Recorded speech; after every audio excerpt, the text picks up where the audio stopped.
ସକାଳ 5ଟାରେ patrolling duty କରୁଥିବା ସମୟରେ ଭଲରେ ଗାଡ଼ି ଅଟକାଇ ଧରିଲୁ 30 କେଜି ଗଞ୍ଜେଇ ଆଉ କାର ଗୋଟେ ଆଉ ତାପରେ ନିଶ୍ଚିନ୍ତ କୋଇଲି ଷ୍ଟାଫ ବି ଆମ ସହିତ ଥିଲେ ରେଡ୍ରେ।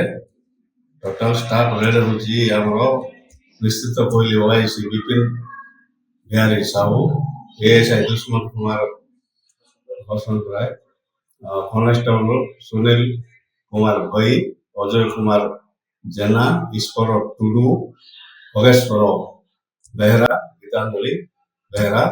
ଆଉ ଗୋଟେ ଜାଗାରେ ନିଶ୍ଚିନ୍ତ କୋଇଲି ଏରିଆରେ ବରାଦ ଗ୍ରାମ ରାସ୍ତା ଜଣେ ଗଞ୍ଜେଇ ଦେଇ ଯାଉଥିଲା, ତା ସନ୍ଧରେ ଅଟକାଇ ତା ପାଖରେ ଗଞ୍ଜେଇ ଜବତ କରୁଥିଲେ। ତାର ଗଞ୍ଜେଇ ଧରା ହେଇଛି 30 କେଜି। ଆଉ ଯୋଉ ଲୋକ ନେଇକି ଯାଉଥିଲା ବଳଦା ଗ୍ରାମ ରାସ୍ତାରେ 8 କେଜି ଗଞ୍ଜେଇ ଧରା ହେଇଛି।